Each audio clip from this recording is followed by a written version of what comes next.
Good morning. Today we're going to talk about the European colonization or colonialism in Africa, better known as a scramble for Africa. We begin by looking at a refresher of what African trade was in the 15th to 17th centuries, commonly known as the Age of Exploration. When we teach this in European history class, this is really when the African trade kicks off in regards to its trade with Europe and eventually the colonies overseas across the Atlantic. As you can see, while there is quite a bit of imports and exports, there's also quite a bit of inter-African trade, at least at this point in history. After the 1600s, that is going to dramatically change. In the 200 years after the 1600s, what you'll start to notice is that the influx of materials and resources leaving Africa increases exponentially. This map also gives you a sense of where some of the other major trading locations were, as well as a refresher in the areas that were controlled by the Spanish in kind of a gold color, as you see, the Portuguese control in green, particularly in the eastern part of South America, and then areas of French control in the brown. And you see some limited locations, at least at this point, pre-19th century, in green of the English control, and then way off in predominantly the Dutch East Indies, of course, is the Dutch control. So what were the motivations for colonization? Well, some of them really hadn't changed a great deal since the Age of Exploration.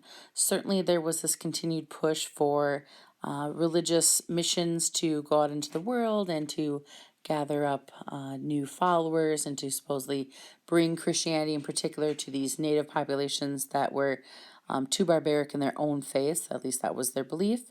As we get closer to the 1800s, however, we start to get a shift in really the objectives and the goals for this.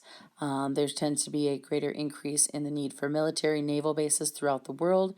This certainly is going to be one of the aspects that the British will push for as far as ports in both hemispheres. It becomes an opportunity to place or dump, if you will, unwanted members of your population in Europe or excess population.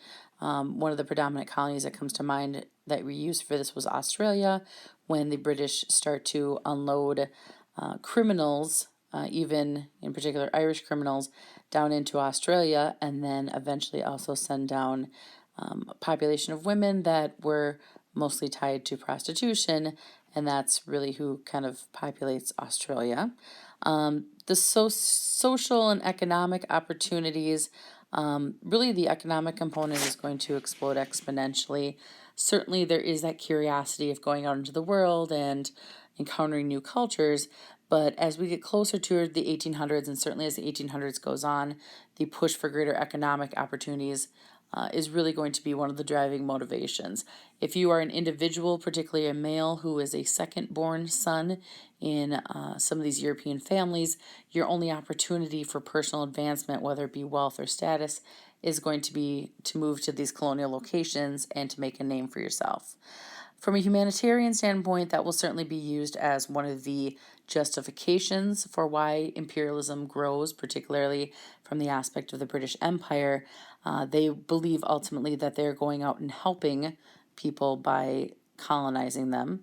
And this really does link us into the European racism that will start to emerge at this point. At this point in history, we already have the belief of social Darwinism and the idea that essentially you can apply the theories of survival of the fittest not only to the animal kingdom but to humanity, and that really becomes a justification component. Also at this time in the 1800s, you have Rudyard Kipling writing White Man's Burden, which some read as a tale of essentially justification on why people should go out into the world. And then ultimately the Industrial Revolution, the need for more raw materials, but most importantly, once you produce something with those raw materials, you need to have some place to sell it. When we look at this map of Africa, one of the things that people are sometimes surprised by is that realistically, when you look at the age of exploration versus what happens as the run-up to imperialism, there really hadn't been a lot of internal explorations that had happened in Africa. And a lot of that's because simply there isn't a motivation for whatever might be in the core of the continent. The Industrial Revolution is going to push that motivation, particularly when things like rubber are discovered in the interior, and it's realized that these resources might be deep in the jungles. That's really when these state finances are going to include financing expeditions within the interior of Africa. And so you will start to see more and more expeditions that take place in locations that previously no European had probably set foot on before. Unfortunately for Africa, this is going to lead to, really, as many would say, an almost catastrophe, or yeah, I think catastrophe is probably the right word to use, of really maybe unintended consequences. The fact that once Europeans finally realize what the interior has to offer, it really is all over for the continent of Africa in regards to the native populations maintaining any type of control. So to further understand how the scramble for Africa actually begins, we need to look at a few curious events that really lead up to the growth of European curiosity about Africa. Perhaps you've heard of the phrase Dr. Livingstone, I presume, but you've never really understood what it meant.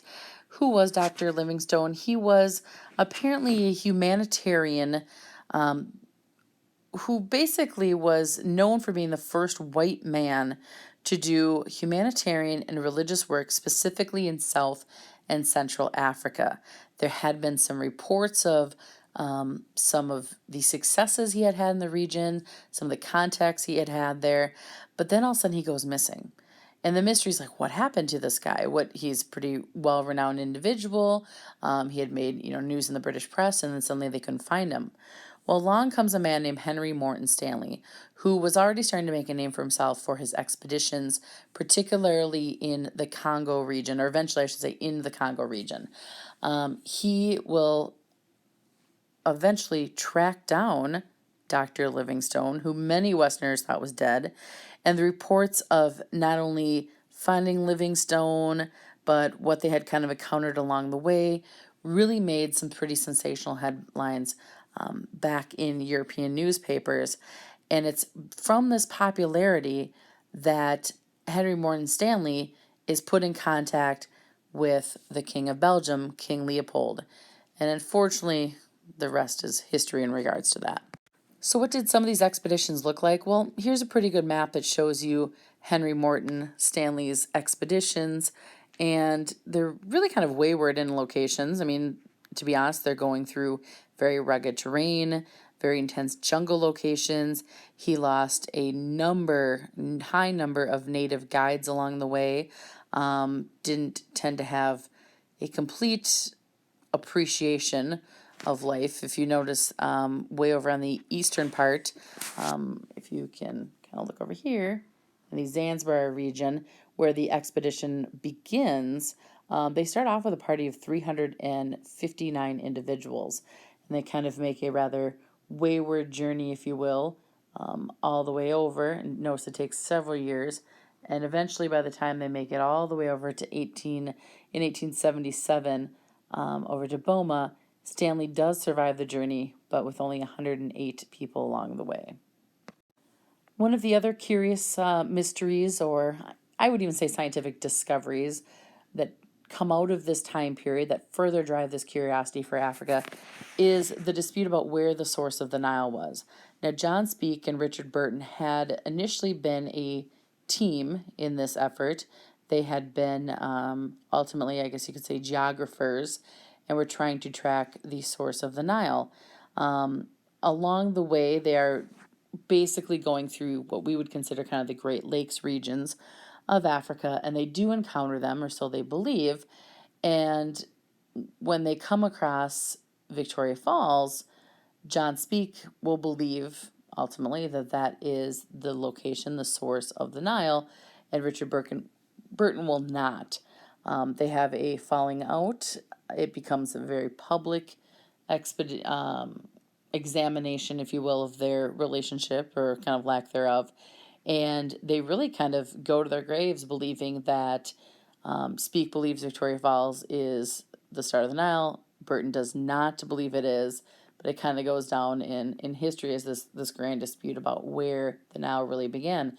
But ultimately, their dispute, their story, further drives this level of curiosity within the European press, and not only in the UK. I mean, other people, other leaders in Europe are reading about this, and their curiosity is certainly being piqued. What this map does is shows in some regard the kind of what happens after the Berlin Conference. But in particular, what we do kind of want you guys to look at is notice that there are, even after the Scramble for Africa has really taken off, there are still some fairly significant empires, native African empires, that try to reside in locations that ultimately will be taken over by the Europeans. So it's kind of an interesting map just to kind of show you a little bit more of that breakdown of some of these tribal organizations. It also does show you the routes that eventually pop up in regards to colonial expansion. You can kind of find the numbers 1, 2, 3, and 4, and it shows you particularly the British inroads in regards to how they expand going toward the end of the 1800s into the 1900s. Perhaps most surprising is if you actually look at the previous map and then flip to this one. The previous one is of 1890. By 1914, the year that World War I breaks out, of course, you see that the full-on scramble for Africa has taken place. Most of Africa will be taken over by various European nations. There is only 2 independent nations that will ultimately be left to their own devices at this point, which will be Liberia over here in the western coast, and then Ethiopia. But everyone else is, by 1914, a colony of Europe. One of the more controversial reasons, supposedly, or justifications, I should say, for imperialism is this belief in social Darwinism. And while I think it would be hard to believe that Charles Darwin would have promoted anything like this, of course, his contemporaries kind of pick up steam with this and really believe that ultimately you have a survival of the fittest theory that could apply to the human race as well. And so what you see here in this chart is, the ideal Greek man and supposedly what his skull looked like, and the image of a Negro skull and perhaps how that is different and maybe not as superior to the Greek, or as we would say, European model. And then ultimately the relationship to the chimpanzee, and can you see kind of the similarities and so on and so forth.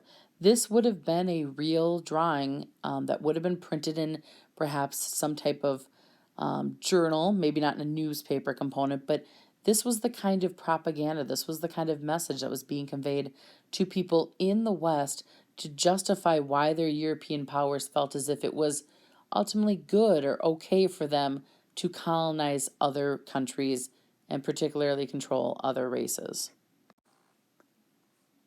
And finally, we are left with one of the other more controversial pieces to come out of why imperialism supposedly was okay and justified is the work of Rudyard Kipling known as White Man's Burden, which in modern sense we could say is an essay of sorts.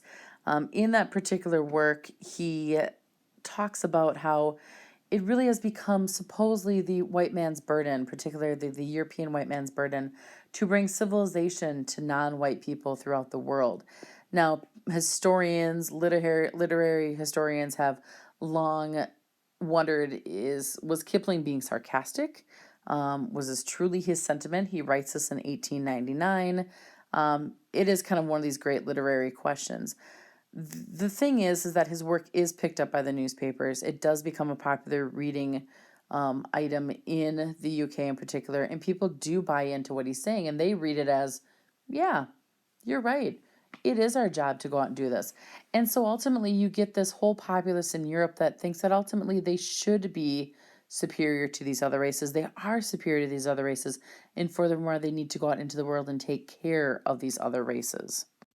This is a rather bizarre soap ad, and if you take the time to read the actual ad itself, particularly at the bottom, you might be a little surprised at exactly how incredibly racist it is. So I guess enjoy the message, if you will. It's fairly disturbing. So now we turn our attention to really the real essence of what the Scramble of Africa was and what really happens. And this brings us to the Congo and the story that most people call kind of King Leopold's Ghost, which, by the way, is the name of a terrific documentary. It was first a book and then it was made into a really good documentary that you guys may be able to find on Netflix. It is something I typically would like to show in class, but with time it just doesn't work out. But if you're interested, it is very good, and it really is simply called King Leopold's Ghost. So I do encourage you to take a look at it if you have the time. So back before imperialism, the region right in the heart of the jungle that we nowadays, it technically is called the Democratic Republic of Congo, which unfortunately it is not even close to being democratic still in 2016. But for years was known by and large as the Congo Free State or the Belgium Congo once it was taken over by Belgium. You'll also notice that on this particular side it says formerly Zaire. It was Zaire after the European powers, Belgium, I should say, left that region. And so it kind of has gone through a couple of different names. When King Leopold and Belgium are in charge of it, it's known either as the Congo Free State, the Belgium Congo. Then it becomes Zaire when they leave. And then nowadays it's the Democratic Republic of the Congo. It would probably be just fine just to reference it as the Congo. So, what is the deal with King Leopold II of Belgium?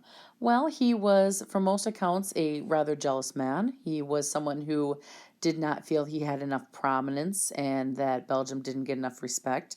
He was predominantly concerned with his own status in relation to many of his cousins who were also leaders in Europe, and ultimately he is looking for a way to make a name for himself and to make some more money.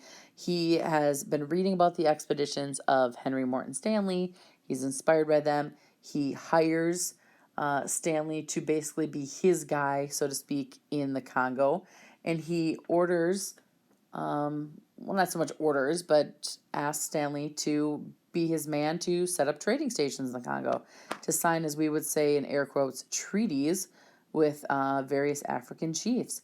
He wants basically Stanley to establish a colony within the Congo. And the main objective for that is the Congo has something that is becoming very lucrative as far as raw materials is concerned, and that is rubber. And he wants to control the rubber trade. It's important to understand that the rubber trade itself really hadn't boomed until the end of the 1800s because rubber really wasn't used. It wasn't understood what it could do. But as you get toward the end of the 1800s, there's two big industries that will start to take off once you really get the turn of the century. One is electricity. And how do you safely transfer electricity and electrical lines? It's with rubber. And so once that starts to expand across Europe, there's going to be this incredibly high demand for rubber production. The other thing that eventually starts to emerge, of course, is automobiles. And what do automobiles need? Rubber tires. And so this is going to become an incredibly lucrative industry. The problem with rubber as a commodity is it's very tough to harvest. And you essentially need a populace that is willing to harvest it, or maybe not even willing to do it, but is a populace that you can force to harvest rubber.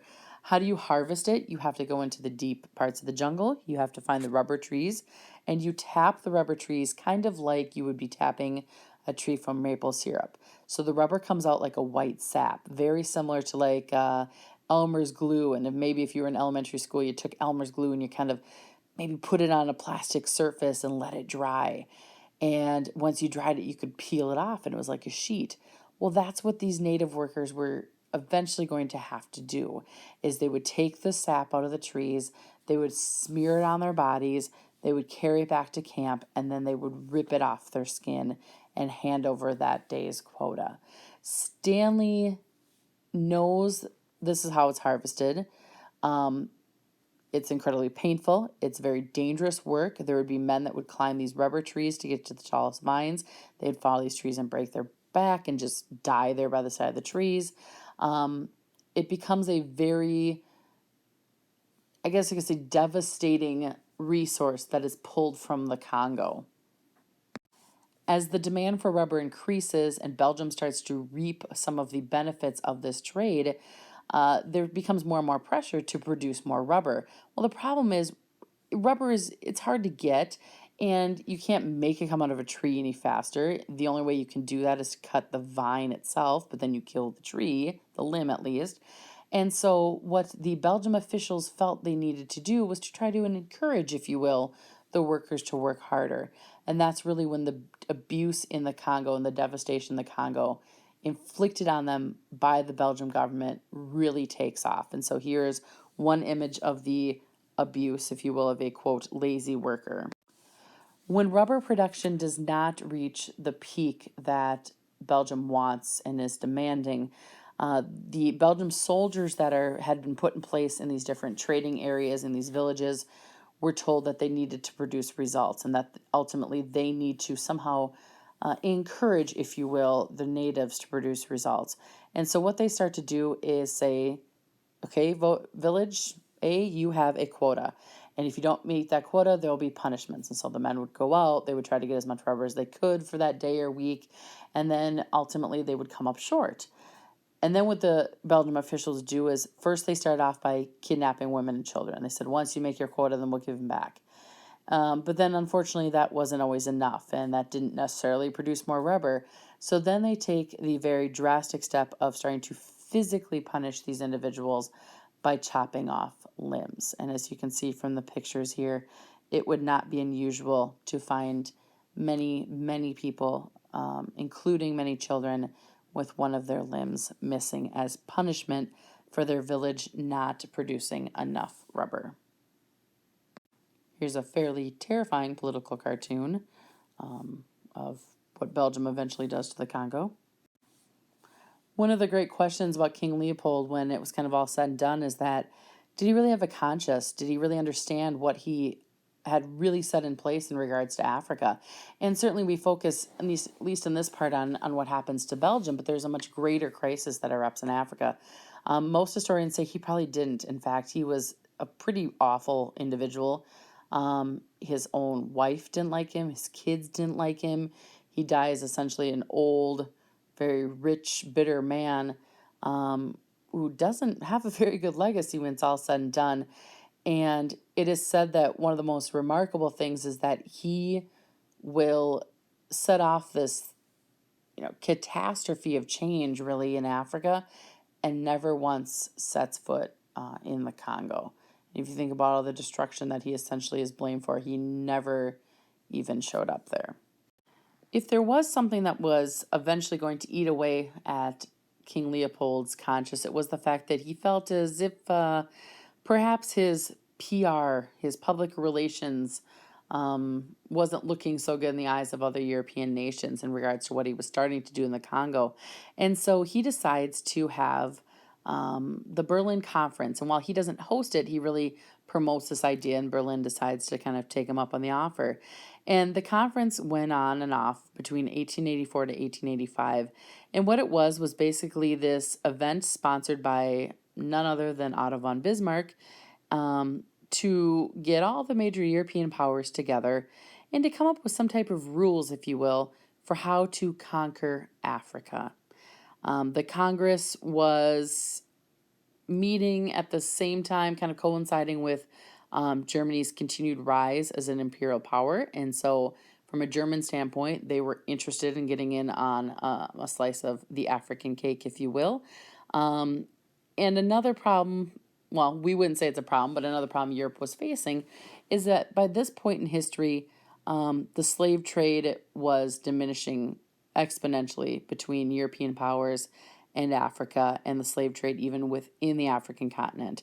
And so the Congress was really kind of set up with, let's establish rules, and let's also try to end some of these things that are going on. The Congress itself does do just that. And so this cartoon, though, does show you kind of the two different angles. At the top, you see supposedly the very dignified view of the conference. And then you see at the bottom, perhaps maybe the more menacing aspect of what was really going on.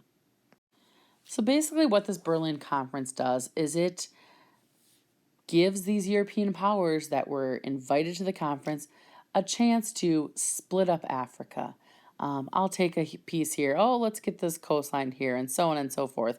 And as you look at this map, you start to see how that would take shape. And you can start to also see where some of these European countries are eventually going to kind of gobble away at certain locations. I think this is a pretty cool chart that shows the patterns of when Europe would decolonize, kind of like the peak years or decades, if you will, that they went through decolonization phases, and then also the peaks at which they went through colonization phases. And so you see, like in 1810 into the 1830s, you have a pretty substantial peak in decolonization, because you think of that's when you have the revolutions of 1820s and 1830s, and some of these nations are seeking independence, like Latin American nations. So that makes sense. But then you see in the middle of the 1800s, you're going to have that spike, particularly, of course, in that 1870, 1890 time period in which colonies are going to be established. That is the time period in which the scramble for Africa happens. And then you also have noticed, of course, that way over on the right, you see this spike in decolonization. And if you look a little bit closer at the dates, you kind of see it's a twofold. One is that, of course, that 1950 time period dealing after World War II, the European nations, by and large, are getting out of colonization phase. And then you also see that in 1970, they are further doing that as you get closer to the 1970s and pulling out of some of their colonies in the Far East. And that gets us into issues like Indochina, which, of course, eventually becomes the Vietnam War and conflict like that. So it was just kind of a cool chart. You can kind of see how it ebbs and flows, so to speak, in history. I should point out before I move on to the struggle for South Africa is that ultimately the concerning thing about the scramble for Africa and the Berlin Conference is that there is not a single representative from the continent of Africa that was invited to that conference. And so European powers literally got together over the course of almost 2 years and just divided up a continent in which they had no rights to ownership, and there was not a single African vote there. And ultimately, it just changes the African continent forever. In fact, most people look at it now and say, Africa, what is your deal? Well, the reality is that Europe screwed it up way back in the 1800s, and they are still trying to recover. We will have that conversation about why that is more as we get into that post-colonial phase after World War II. Let's take a look at the struggle for South Africa, which becomes eventually an area that will be controlled by the British, but it doesn't really start off that way, and it doesn't appear like that's how it's going to happen. If you remember, the Dutch had initially made contact in 1652 in the South, if you think back to the Age of Exploration and some of their very prominent explorers that they had back in the day. And it really, by and large, it looks like that was going to be the European group that was going to maintain control in that region. Another rather significant force that had been already in place in South Africa and kind of rises eventually atop is a group known as the Zulu Kingdom, which was led by this man, Shaka Zulu. He was significant in regards, he was a warrior king, and he was most known for the fact that he really does hold control over a pretty large portion of South Africa up until 1828, predominantly because he's able to unite a variety of tribes in this region. And so at least as, the time frame of 1785 into 1828, you have some kingdoms that are pushing off Dutch control. They're pushing off any other European incursions. And so it's kind of interesting that you do end up with at least one area of Africa that seems to really kind of provide some type of pushback to the Europeans. I don't know if you've ever heard of the Boers in South Africa, but they were a group of individuals who were descendants of the Dutch-speaking settlers that had settled in the eastern Cape Colony region of South Africa. They had established roots. Their family had gone back toward that time period in the 1600s, and so you had several generations that had lived in this particular region. They will eventually start to clash with some of the local tribes, and so here, this slide talks about their clash with the Xhosa tribes. You're going to have really a series of conflicts in this region well before the British eventually show up. But for a long time, it's really this conflict between this Boer group, which eventually is called the Afrikaners, who the descendants are known as the Afrikaners, and some of these other native populations that live there. Eventually, some of these Afrikaners feel as if they can no longer live in the region that they had initially been established, and so they will move up. They'll go through what's called the Great Trek of 1836 into 38, which, if you look at the pictures on the left, kind of looks like something that pioneers did in the Great West of the United States. And they will move, they will migrate, if you will, into different regions to kind of establish control. And it's kind of an interesting little map if you look at kind of the shift, if you will, of this Afrikaner population. Which, by the way, people that live in South Africa nowadays that are white, many of them, in fact, most of them, are still tied to this Afrikaner tradition, along with kind of the British tradition that eventually comes in. Of course, a lot of South Africa wouldn't have been as much of a scramble if it wasn't for the diamonds that were discovered in South Africa. Some of these diamonds end up inadvertently, I guess you can say, kind of forever changing the relationship between the native population and the African population. And while we talk about the diamond mines in South Africa, it is important to understand that there's also very significant mines in other parts of Africa, particularly in the Congo. There is still, in many instances, almost a modern day slavery that exists for people that are working in these diamond mines. If you've ever heard the term conflict-free diamonds, that is a diamond that supposedly, if you track its origin, if you will, was mined in an area which provides, good labor opportunities, fair wages, fair labor practices, and safety. Not all diamonds in the United States have that tag. The reality is that quite a few diamonds, we don't know officially where they came from. So if you ever hear that term, it says conflict-free, or even if you hear like conflict-free chocolate, conflict-free minerals, which a lot of them are used in cell phones and things like that, it means that suppose we know the true source of where those came from and there aren't any, there's no exploitation attached to it. Where does this exploitation begin? It starts off with these diamond mines that are discovered in South Africa at this time period. Once diamonds are discovered, it really kind of piques the interest, unfortunately, of other European entities, particularly the British. One of the things that is unique about the struggle as well, and this map really does show it, is just gives you a sense of all the different tribal different tribal organizations that are in the South, particularly just people that identify with different groups. And it really is very much a melting pot, if you will. Although the problem is that usually melting pot implies that people are willing to get along, and that really wasn't the case in much of Africa. And South Africa, it's really no different.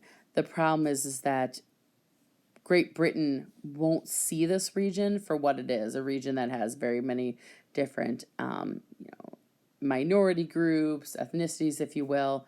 They just see it as, oh, chunk of land, and we can just go in and take it over, and everyone's going to be placed under the same rule. Cecil Rhodes was the Prime Minister of Cape Colony once the British make their kind of name in South Africa by the end of the 1800s.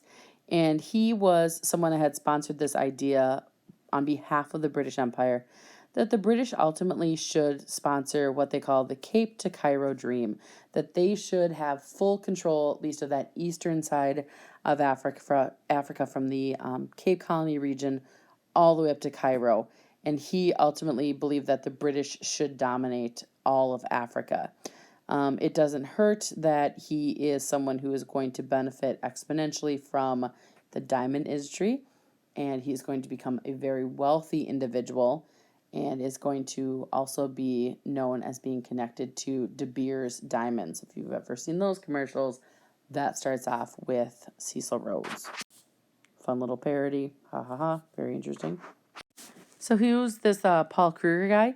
He was an individual who tried to help the Afrikaners keep their independence in the Transvaal region that they had been residing in well before the British had shown up. And unfortunately, what's going to happen is that these Afrikaner population, these descendants of the Dutch that had lived there for a very long time, are going to start to feel the push from the British, who are trying to make serious inroads into conquering South Africa. And that brings us to this, uptick, if you will, in violence that will break out. So, what was kind of the timeline of these tensions between the Boers, or the Afrikaner group, and the British? Well, in 1877, Great Britain took it upon themselves to officially annex Transvaal, which of course upsets the Afrikaner population that was living there. By 1883, the Boers had fought the British and had been successful in some regard in Transvaal and had regained their independence. That Paul Kruger, who was on the previous slide, becomes their president. And things look like they're going to be okay, and then gold is discovered in Transvaal. Unfortunately, it's going to be that discovery of gold in Transvaal that is going to further push the British to bring in their military might and to take over this region and to colonize it and claim it as their own. It should be noted that when all these things are going on, nobody is really checking the power of each other. There is not another European power that feels as if they want to get involved in, Great Britain's affairs. It's not as if Germany is coming to the rescue of the Afrikaners. It is a very different time period in regards to what certain European powers could get away with.